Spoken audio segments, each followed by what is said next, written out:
Hello class 11th, welcome to Zenith Guru. मैं हूं निकी पंडित और हम कर रहे हैं यहाँ पे equilibrium chapter and this is our lecture number 3। और आज के लेक्चर से हम स्टार्ट कर रहे हैं केमिकल इक्विलिब्रियम। ओके, सो फटाफट से आप लोग अपनी नोटबुक निकालेंगे एंड हेडिंग लिखेंगे केमिकल इक्विलिब्रियम। चलिए, केमिकल इक्विलिब्रियम।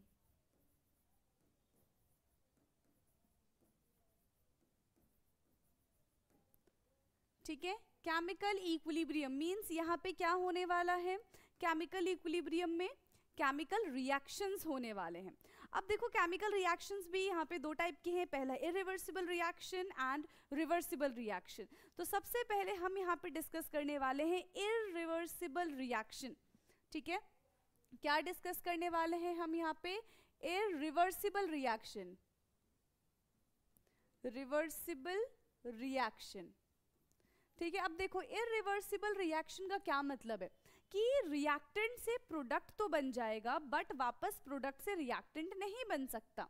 यानी कि A प्लस बी से यहाँ पे C प्लस डी तो बन जाएगा बट C प्लस डी से रिएक्शन रिवर्स होके A प्लस बी नहीं बन पाएगा। सिर्फ यहाँ पे फॉरवर्ड रिएक्शन ही होगा, यहाँ पे बैकवर्ड रिएक्शन नहीं होगा। क्लियर है? ठीक है भाई। तो यहाँ पे हम देख रहे हैं कि जब हमारे पास टाइम 0 था तो रिएक्टेंट हमारे पास 100% था और यहाँ पे हमारे पास रिएक्टेंट 0% था। फिर 10 मिनट बीता और ये जो रिएक्टेंट है हम मान के चलते हैं कि 50% हो गया और यहाँ पे हमारे पास प्रोडक्ट कितना बच गया? फिर से 50% बच गया। नाउ फिर 10 मिनट बीता और हमने ये देखा कि अब जो हमारे पास रिएक्टेंट है वो बहुत कम बचा हुआ है। कितना? 0.01% बचा हुआ है। ठीक है, ना के बराबर। तो हमारा प्रोडक्ट कितना बन जाएगा? 99.99%। 99.99% यहाँ पे हमारा प्रोडक्ट बन चुका है। So the reaction will only move in forward direction. यहाँ पे कोई बैकवर्ड आने का चांस नहीं है, कोई बैक गियर यहाँ पे नहीं लग सकता। ठीक है, reaction will only occur in, reaction will only occur in forward reaction।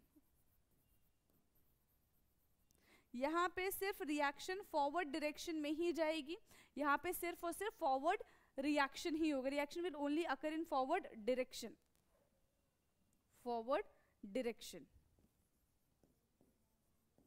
ठीक है, रिएक्शन कौन से डायरेक्शन में होगी? रिएक्शन सिर्फ और सिर्फ फॉरवर्ड डायरेक्शन में ही होगी एंड फॉरवर्ड रिएक्शन को ये फेवर करेगी।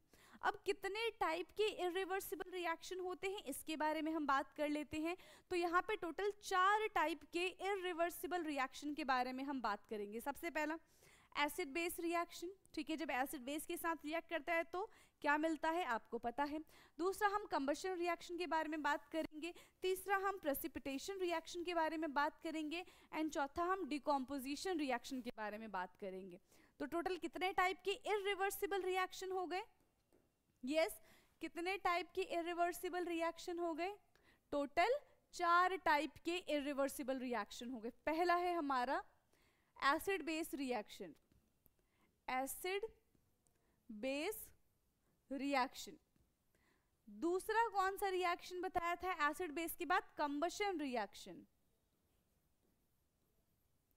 दूसरा है कंबशन रिएक्शन। थर्ड है हमारा precipitation reaction, precipitation reaction. And fourth है हमारा डीकॉम्पोजिशन रिएक्शन, डीकॉम्पोजिशन रिएक्शन। तो ये 4 टाइप के रिएक्शन हैं। कैसे? Irreversible reaction. अब इनकी रिएक्शंस लिख के हम देख लेते हैं। ठीक है, अब वन बाय वन हम इनकी रिएक्शंस लिख के देख लेंगे। सबसे पहला एसिड बेस क्या करता है? एसिड प्लस बेस मिलके देता है salt plus water. Acid plus base क्या मिलके देता है? ये मिलके देता है हमें सॉल्ट प्लस वाटर। एसिड क्या है यहाँ पे? कोई सा भी आप एसिड ले लो, मान लो हमने यहाँ पे HCl ले लिया, HCl plus, weight colour change कर दें, यहाँ पे हमने लिया है HCl प्लस NaOH, सॉल्ट क्या मिलेगा हमें यहाँ पे, NaCl प्लस वाटर, ठीक है, NaCl plus water. Reactant time के साथ खर्च होगा और प्रोडक्ट टाइम के साथ बढ़ेगा, ठीक है, रिएक्टेंट टाइम के साथ क्या हो जाएगा, डिक्रीज हो जाएगा, और प्रोडक्ट टाइम के साथ यहाँ पे इंक्रीज हो जाएगा। So this is acid base reaction. Second reaction था हमारा combustion reaction. Second reaction is combustion reaction, ठीक है। कंबशन रिएक्शन क्या होता है, कंबशन का मतलब क्या, हम किसी चीज को बर्न करते हैं इन presence of oxygen, that is called combustion reaction. तो फटाफट से मुझे चैट बॉक्स में आप बताएंगे कि कंबशन रिएक्शन क्या होता है। Okay, I am giving you 2 minutes. Done. I hope कि आपने अपनी नोटबुक में लिखा होगा, राइट? चलो, तो यहाँ पे हम कंबशन रिएक्शन के बारे में बात करते हैं। आपको ही पता है क्या होता है combustion reaction, burning in presence of oxygen. हम मीथेन को बर्न कर देते हैं, CH4 प्लस O2, हमने क्या कर दिया, इसको हीट कर दिया, ठीक है, हमने क्या कर दिया, इसको हीट कर दिया। जैसे इसको हम हीट करेंगे, यहाँ से मिलेगा कार्बन डाइऑक्साइड, वाटर, और इसके साथ साथ हमको यहाँ पे हीट और लाइट भी देखने के लिए मिलता है, ठीक है। कार्बन डाइऑक्साइड एंड वाटर, ये यहाँ पे दोनों क्या हो जाएंगे, कार्बन डाइऑक्साइड तो यहाँ से लिबरेट हो जाएगा, ठीक है, carbon dioxide, water and heat, ये प्रोड्यूस होता है। क्लियर है? थर्ड रिएक्शन है हमारा प्रेसिपिटेशन रिएक्शन। थर्ड रिएक्शन क्या है? Third reaction is precipitation reaction, जहां पे पीपीटी का फॉर्मेशन होता है। Now what is PPT? Insoluble substance present in a solution, उसको हम पीपीटी कहते हैं। ओके, थर्ड है हमारा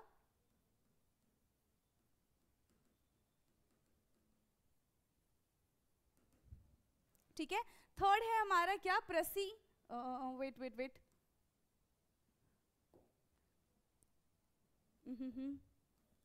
क्या था हमारा थर्ड? Precipitation reaction.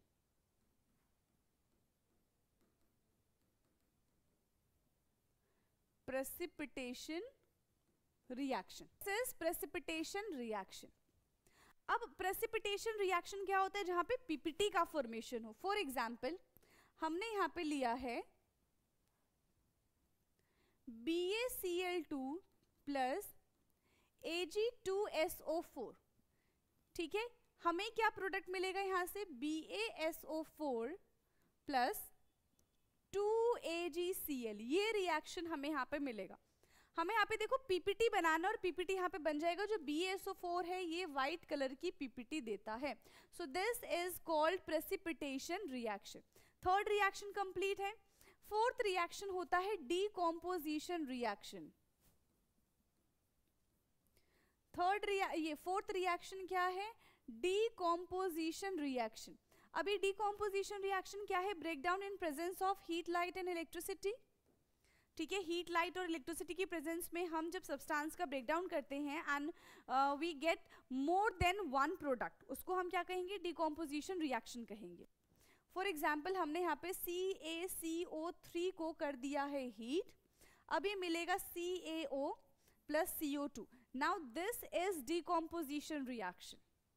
ये क्या कहलाता है? ये कहलाएगा हमारा डीकॉम्पोजिशन रिएक्शन। क्लियर? चलिए, अब देखो, हमें पता है कि to maintain the equilibrium, rate of forward reaction should equal to the rate of backward reaction. Is it possible in this irreversible reaction? Yes. क्या ये irreversible reaction में possible है? आंसर है बिल्कुल भी possible नहीं है भाई, ये हो ही नहीं सकता। तो इस केस में कभी भी इक्विलिब्रियम हम अचीव नहीं कर सकते हैं, ठीक। टू मेंटेन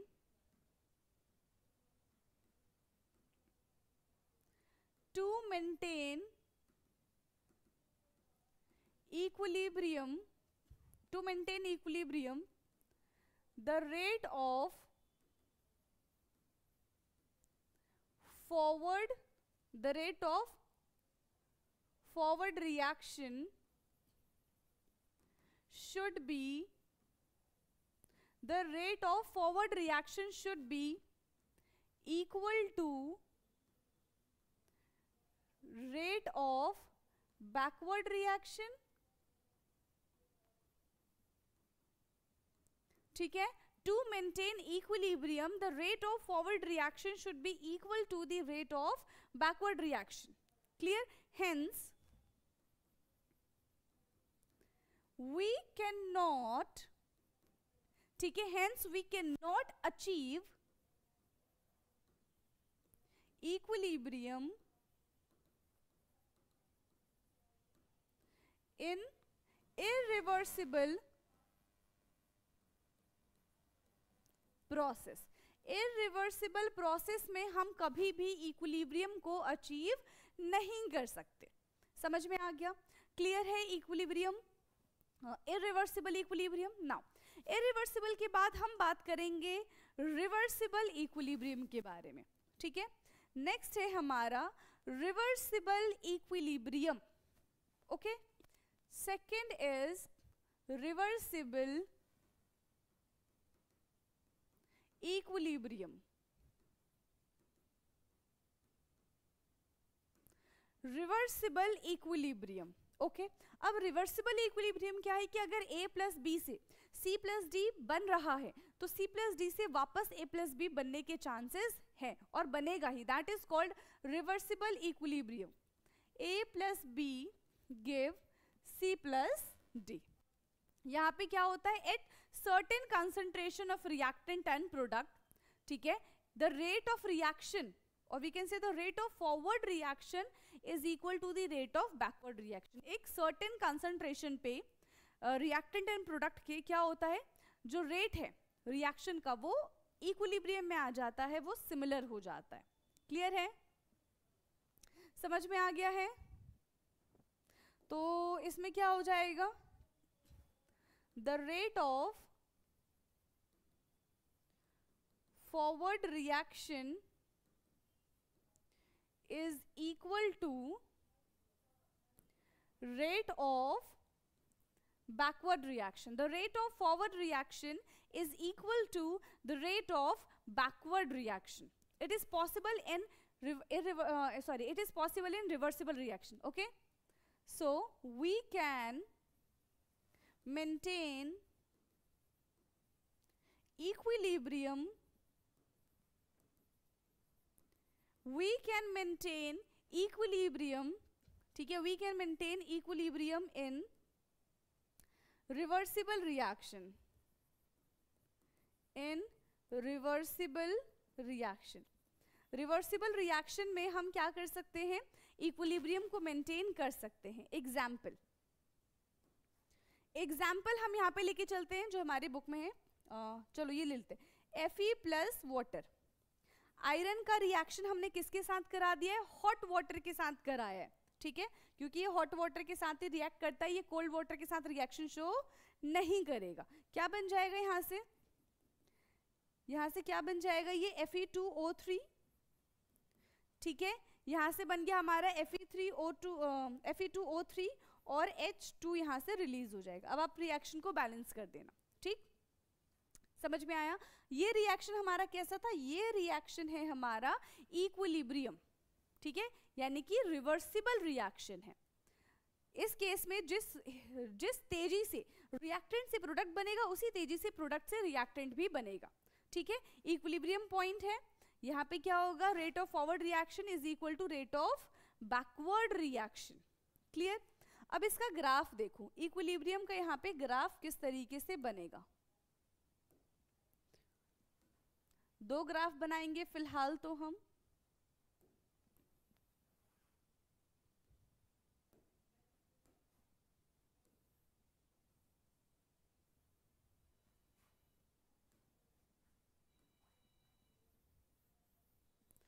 चलो, पहला ग्राफ हम बना रहे हैं कंसंट्रेशन और टाइम के बीच में.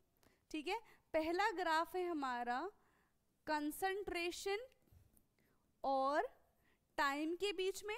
दूसरा ग्राफ है हमारा रेट और टाइम के बीच में. रेट और टाइम के बीच में.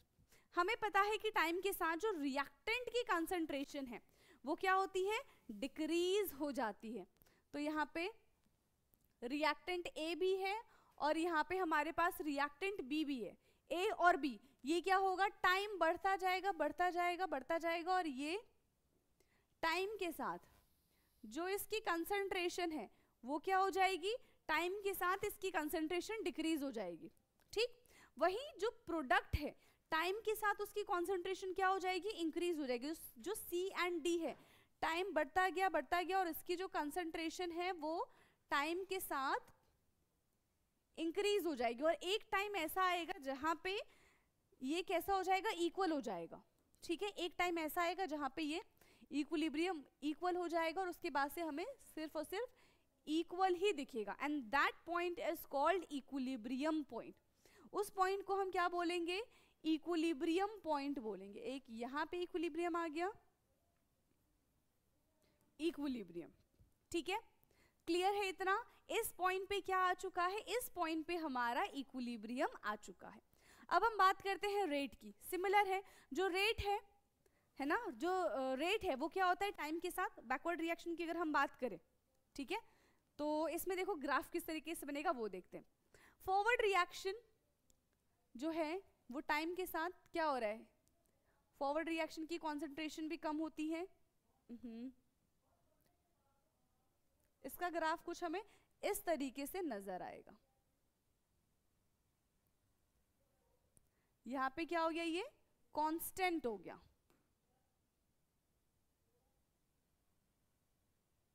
ठीक है, यहां पे हमको क्या दिखाई देगा, कांस्टेंट दिखाई देगा, यानी कि इस पॉइंट पे फॉरवर्ड रिएक्शन जो है वो बैकवर्ड रिएक्शन की इक्वल आ गया। ठीक, this is forward reaction and this is backward reaction, forward reaction and backward reaction. और यहाँ पे फॉरवर्ड रिएक्शन जो है वो बैकवर्ड रिएक्शन की इक्वल आ गया। इसके बाद से सारा आपको इक्विलिब्रियम ही नजर आएगा। ठीक है, so equilibrium is a state जहां पे हमें दिखता है कि सब कुछ रुक गया, लेकिन एक ऐसे साइंटिस्ट थे जिन्होंने हमें कहा कि रुको। ठीक है, अभी खेल खत्म नहीं हुआ है, खेल अब शुरू हुआ है।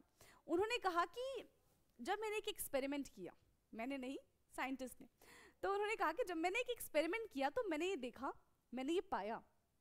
ठीक है, क्या पाया कि जो चीज हमें जैसे दिखती है जरूरी नहीं कि वो चीज वैसे ही हो।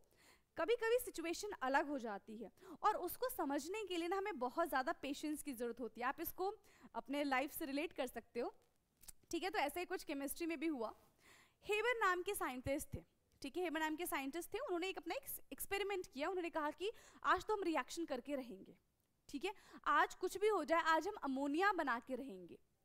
ठीक है, और जो भी उनका नाम था हेबर, उन्होंने उस अपने ही नाम पे उस रिएक्शन का नाम दे दिया और उन्होंने बोला कि हम हेबर प्रोसेस से अमोनिया का फॉर्मेशन करेंगे, यानी कि H2 + N2 give NH3। Clear? चलो स्टोरी बाद में सुनते हैं, हम साथ साथ हम काम भी करते हैं। ओके, तो यहाँ पे क्या होता है कि equilibrium look like static but Haber observed, Haber ने क्या किया, ऑब्जर्वेशन किया एंड ही प्रूव्ड दैट कि ये डायनामिक होता है। अब तक हम शुरू से पढ़ते हुए आ रहे हैं। ठीक है, अब तक हम क्या करते आ रहे हैं, अब तक शुरू से पढ़ते आ रहे हैं कि नहीं भाई इक्विलिब्रियम डायनामिक है, डायनामिक है, डायनामिक है। पर हमें ये भी तो पता होना चाहिए कि इक्विलिब्रियम अगर डायनामिक है तो ये बात हमें किसने बताई, और ऐसा कोई प्रूफ तो दो कि इक्विलिब्रियम डायनामिक होता है। ठीक है, एक मैंने आपको एग्जाम्पल दिया था वो शुगर और रेडियो एक्टिव शुगर वाला। वहां से हमें पता चला था कि भले रिएक्शन हमें दिखे कि अब नहीं हो रही है, अब उसके अंदर शुगर डिसॉल्व नहीं हो रहा है, but still radio active sugar डालते हमें पूरा जो मामला है वो क्लियर हो गया। तो ऐसे ही हेबर ने भी कुछ एक्सपेरिमेंट किए जिसके थ्रू इन्होंने हमें ये बताया कि रुको भाई, खेल अभी खत्म नहीं हुआ है, equilibrium look like static but it is in dynamic form. Clear है? So equilibrium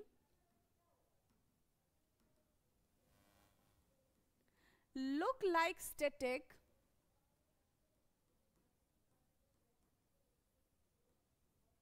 equilibrium look like static but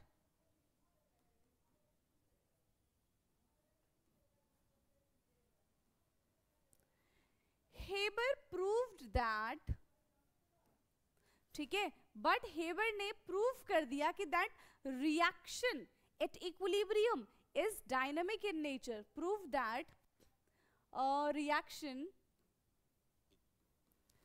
in equilibrium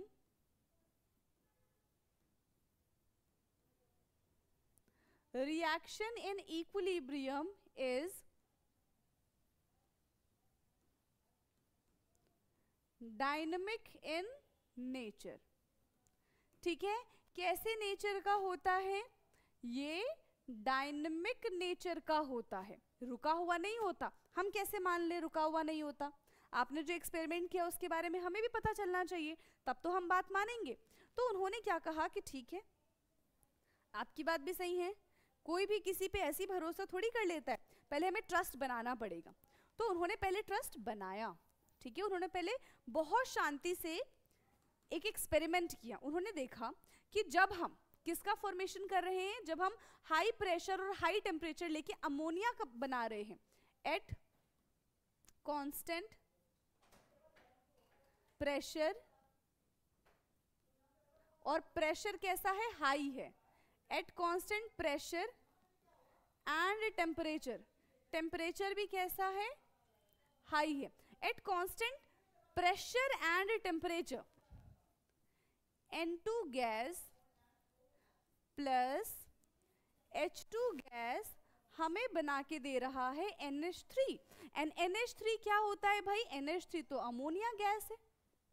NH3 कैसा है? Ammonia gas. रिएक्शन को बैलेंस करेंगे तो यहाँ पे 2 आ जाएगा और यहाँ पे 3 आ जाएगा. So this is the Haber process. इससे हमने क्या बनाया? अमोनिया का फॉर्मेशन किया. तो उन्होंने कहा कि अगर आप ऐसा करते हो तो आपको ना एक ग्राफ दिखेगा.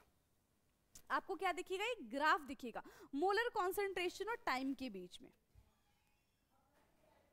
मोलर कॉन्सेंट्रेशन और टाइम के बीच में हमें क्या मिलेगा? एक ग्राफ मिलेगा. ये ग्राफ कैसा है कि जो मोलर कॉन्सेंट्रेशन है रिएक्टेंट का, वो हमें कुछ यहां पे दिखेगा. ठीक है, ये हमारा है H2, ये हमारा है N2, और हमें जो प्रोडक्ट मिलेगा वो कैसा मिलेगा? ये हमें यहाँ पे मिला है NH3, और एक ऐसा पॉइंट आएगा जहां पे इक्विलिब्रियम आ जाएगा. तो ये है हमारा इक्विलिब्रियम का पॉइंट. ठीक है, ये क्या है? ये है हमारा इक्विलिब्रियम का पॉइंट. Okay, clear. सब कुछ एकदम बढ़िया था. ठीक है, सब कुछ एकदम बढ़िया था. उन्होंने कहा कि अच्छा रिएक्टेंट से प्रोडक्ट बन गया. अब उन्होंने ऐसा अज्यूम किया कि 100% उन्होंने रिएक्टेंट लिया होगा और पहले उनको 0% प्रोडक्ट मिला होगा. मान लेते हैं कि यहाँ पे ये 60% जो है वो बच गया और यहाँ पे ये 40% बन गया. और यहाँ पे उन्होंने ये देखा कि अब रिएक्शन आगे बढ़ ही नहीं रही है.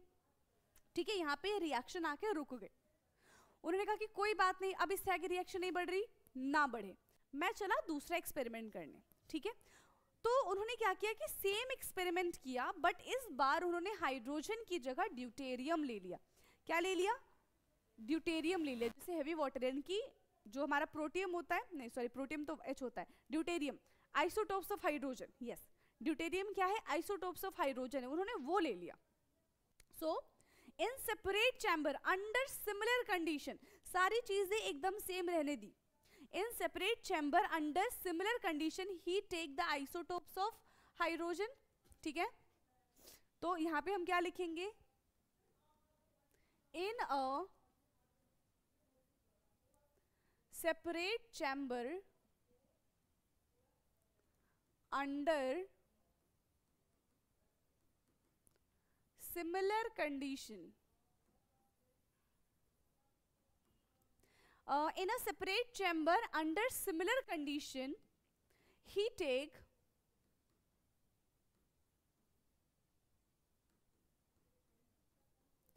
isotopes of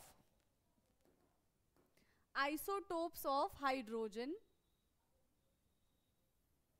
क्या लिया है isotopes of hydrogen में? that is deuterium. ठीक है,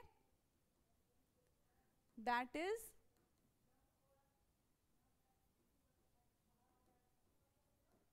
इन्होंने इसमें क्या ले लिया? ड्यूटेरियम ले लिया. ओके, अब रिएक्शन कैसे हो जाएगी? N2 प्लस H2 की जगह यहाँ पे क्या आ जाएगा? D2 आ जाएगा. ठीक है, H2 की जगह क्या आ जाएगा? यहाँ पे ये D2 आ जाएगा, ये भी गैशियस फॉर्म में है, ये भी गैशियस फॉर्म में। अब NH3 की जगह यहाँ पे क्या बन जाएगा, ND3। रिएक्शन बैलेंस करो, यहाँ पे 2 और यहाँ पे 3। Now this reaction is balance, ठीक है। ये क्या बन गया हमारा, अमोनियम ड्यूटेरियम ऑफ आइसोटोप। अब इसका ग्राफ उनको कैसा दिखा, इन्होंने इसका ग्राफ कैसा देखा,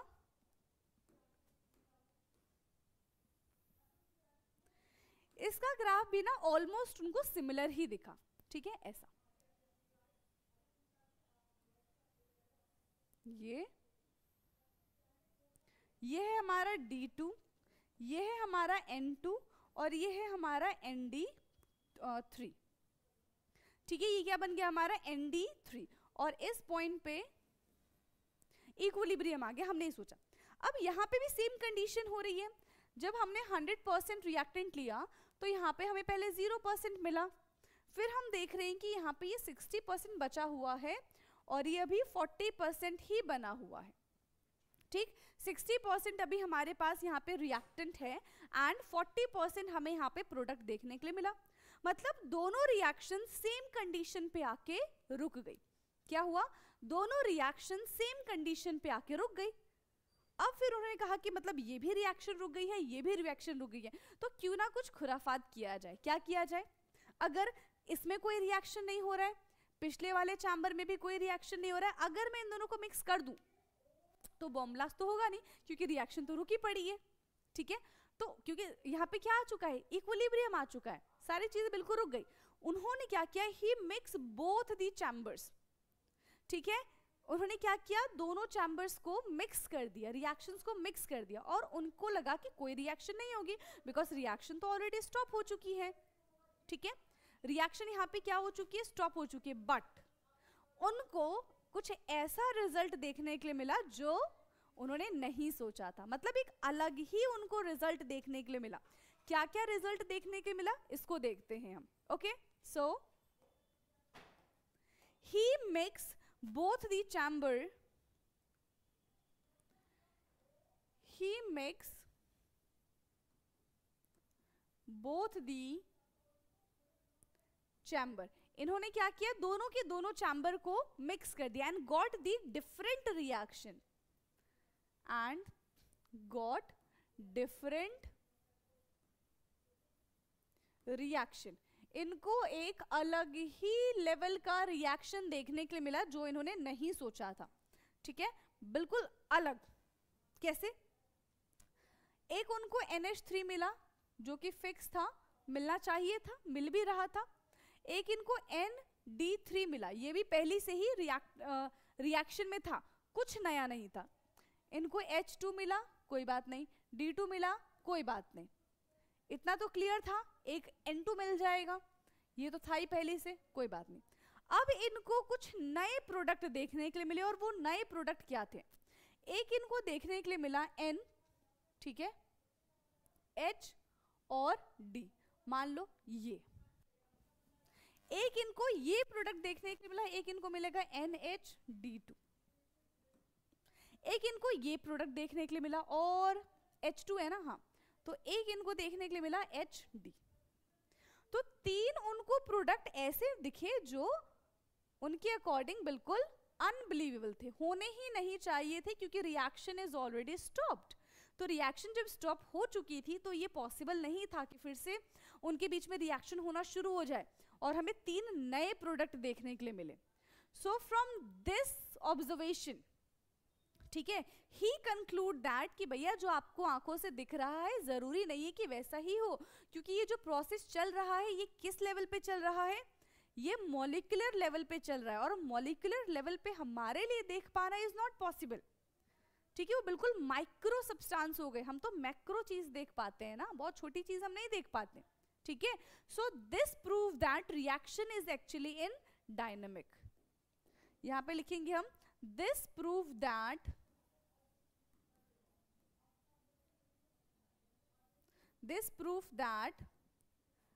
equilibrium is always in dynamic. ठीक है, इक्विलिब्रियम किस फॉर्म में होता है? इक्विलिब्रियम डायनामिक फॉर्म में होता है। आई होप कि ये सारी चीजें आपको समझ में आई होंगी। ओके, चलो एक और एग्जाम्पल लें हमारी बुक का। नेक्स्ट एग्जाम्पल हम लेके चलते हैं। हमारे पास क्या है, हमें हाइड्रोजन आयोडाइड बनाना है। ठीक है, H2 + I2 गिव 2HI, हमें ये रिएक्शन करना है। ओके, नेक्स्ट रिएक्शन अमोनिया के बाद हम लेके चलते हैं। H2 + I2 give 2HI, H2 + I2 give 2HI। यहाँ पे आयोडीन जो है वो सॉलिड फॉर्म में है, जो हाइड्रोजन है वो गैसियस फॉर्म में है, और जो HI मिलेगा हमको वो भी किस फॉर्म में होगा? सॉलिड फॉर्म में ही होगा। ठीक, ये रिएक्शन हो रहा है, इनके बीच में क्या अचीव हो जाएगा? इनके बीच में कुछ टाइम में इक्विलिब्रियम अचीव हो जाएगा। ठीक, ओके। इसका ग्राफ कैसा हमें देखने के लिए मिलेगा? अब देखो इसका ग्राफ,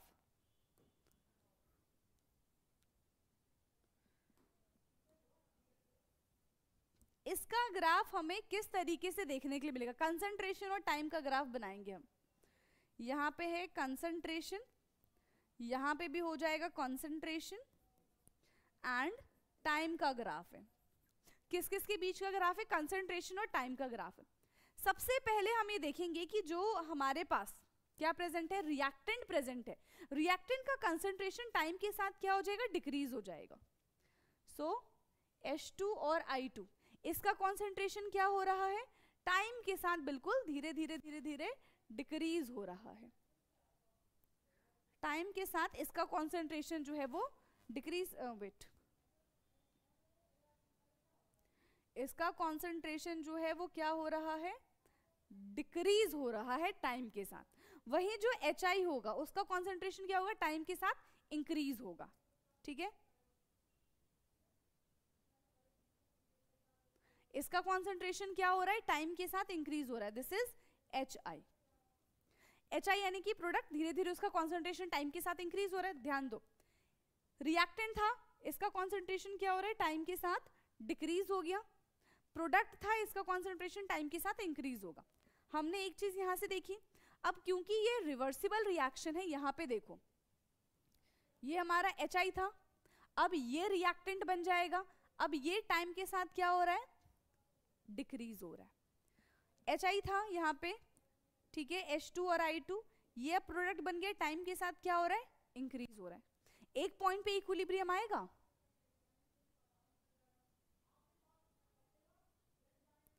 इस पॉइंट पे क्या आ गया? इनका इक्विलिब्रियम आ गया। ठीक है, इस पॉइंट पे क्या आ गया? इनका इक्विलिब्रियम आ गया। एक रिएक्शन R1 है और एक रिएक्शन कौन सी है? R2 है। R1 एंड R2, ये हमने दो रिएक्शन यहाँ पे माना। क्लियर, समझ में आ गया? कंसंट्रेशन सबसे पहले इंक्रीज की बात करते हैं, जब कंसंट्रेशन इंक्रीज हो रहा है। ठीक है, अगर यहाँ पे कंसंट्रेशन इंक्रीज होगा, R1 में क्या हो रहा है? R1 की अगर हम बात करें तो रेट ऑफ कंसंट्रेशन डिक्रीज, यहाँ पे रेट ऑफ कंसंट्रेशन डिक्रीज हो रहा है R1 में, और R2 में क्या हो रहा है? Rate of concentration increase of HI। ठीक है, रेट ऑफ कंसंट्रेशन इंक्रीज, इसकी बात करते हैं। कंसंट्रेशन इंक्रीज R1, तो rate of concentration decrease, rate of concentration decrease, किसका रेट ऑफ कंसंट्रेशन डिक्रीज हो रहा है? यस, किसका रेट ऑफ कंसंट्रेशन यहाँ पे डिक्रीज हो रहा है? Rate of concentration decrease of H2 and I2। H2 और I2 का रेट ऑफ कंसंट्रेशन डिक्रीज हो गया। ठीक, R2 में rate of concentration increase of HI, HI का रेट ऑफ कंसंट्रेशन इंक्रीज हो रहा है। लेफ्ट साइड की यहाँ पे हम बात कर रहे हैं। ठीक है, किस साइड की हमने बात की? ये लेफ्ट साइड की हमने बात की है। ठीक है, ये हमने लेफ्ट साइड के बारे में बात की है। जो कॉन्सेंट्रेशन है वो इसका डिक्रीज हो रहा है और इसका जो कॉन्सेंट्रेशन है वो इंक्रीज हो रहा है। अगर हम राइट साइड की बात करें, ठीक है, अगर हम राइट साइड की बात करें तो यहाँ पे क्या हो जाएगा? रेट ऑफ HI डिक्रीज, है ना, रेट ऑफ HI क्या हो रहा है यहाँ पे, डिक्रीज हो रहा है, और H2I2 का रेट इंक्रीज हो रहा है, ठीक। Rate of decrease in HI and rate of increase in H2 and I2, that's it, ठीक है, क्लियर है? क्लियर है इतना? तो यहाँ पे हमने केमिकल इक्विलिब्रियम के बारे में जाना। अब केमिकल इक्विलिब्रियम की खासियत क्या है उसके बारे में हम जान लेते हैं। देखो ऑलरेडी हमने कैरेक्टरिस्टिक्स इक्विलिब्रियम के पढ़े, मिलते जुलते ही है, कुछ ऐसा खास नहीं है, ठीक। फिर भी हम कैरेक्टरिस्टिक्स ऑफ केमिकल इक्विलिब्रियम पढ़ेंगे, ठीक है। कैरेक्टरिस्टिक्स ऑफ केमिकल इक्विलिब्रियम, ठीक है। कैरेक्टरिस्टिक्स ऑफ केमिकल इक्विलिब्रियम, सबसे पहला कैरेक्टरिस्टिक्स केमिकल इक्विलिब्रियम का क्या होगा? केमिकल इक्विलिब्रियम का कि at equilibrium the property of pressure, colour, concentration become constant, वो चेंज नहीं होता है, ठीक है। At equilibrium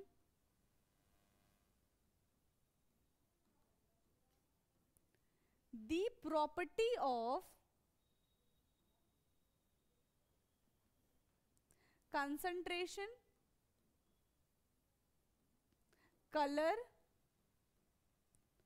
the property of concentration, color, pressure become constant, become constant, पहली चीज। दूसरा क्या होता है कि इक्विलिब्रियम कभी भी ओपन सिस्टम में नहीं होता, ठीक है। We can achieve equilibrium only in close system, we can achieve equilibrium only in closed system. हम इक्विलिब्रियम को सिर्फ और सिर्फ क्लोज्ड सिस्टम में ही अचीव कर सकते हैं। थर्ड क्या है? Equilibrium is always in dynamic nature, equilibrium is always in dynamic nature। Equilibrium किस नेचर का होता है? इक्विलिब्रियम हमेशा डायनामिक नेचर का होता है। फोर्थ है कि इक्विलिब्रियम को हम किसी भी डायरेक्शन से अचीव कर सकते हैं, ठीक है। Equilibrium can be achieved from any direction, equilibrium can achieve from any direction, equilibrium can achieve from any direction, किसी भी डायरेक्शन से हम इक्विलिब्रियम को अचीव कर सकते हैं। देखो H2 प्लस I2 गिव, यहाँ पे इक्विलिब्रियम आ गया HI, ये प्रोसेस ऐसे भी हो सकता था HI equilibrium H2 plus I2, तो किसी भी तरीके से इक्विलिब्रियम आ सकता है। ये हमारा फोर्थ पॉइंट है। And fifth and most important point is catalyst का इक्विलिब्रियम पे कोई इफेक्ट नहीं पड़ता है, ठीक है। Catalyst have no effect on equilibrium, it can just increase और it can alter the rate of reaction, but equilibrium को वो शिफ्ट नहीं कर सकता। फिफ्थ पॉइंट है catalyst have no effect on equilibrium, catalyst का इक्विलिब्रियम पे कोई इफेक्ट नहीं होता है। It can change the rate of reaction,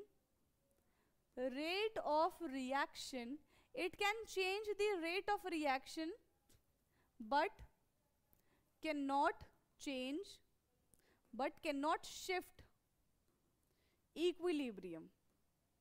मतलब इसका मतलब क्या है? मान लो रिएक्टेंट से हमने बनाया यहाँ पे प्रोडक्ट, रिएक्टेंट से हमने बना दिया प्रोडक्ट। हमको पता है कि मान लो कि टाइम 0 था, ये 100 है, ये 0 है।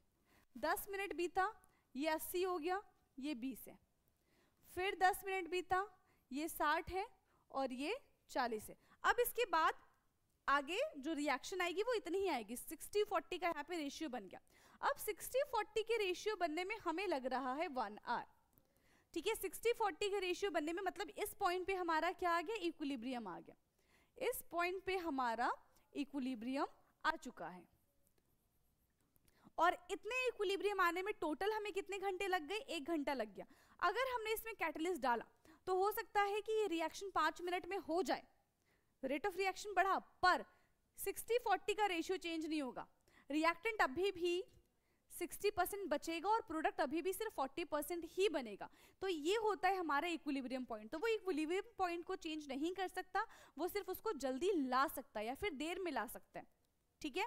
क्लियर है? तो catalyst have no effect on equilibrium but it can alter the rate of reaction. Okay students, तो यहाँ पे हमारा हमने केमिकल इक्विलिब्रियम के बारे में पढ़ा, उसके जनरल कैरेक्टरिस्टिक्स के बारे में पढ़ा।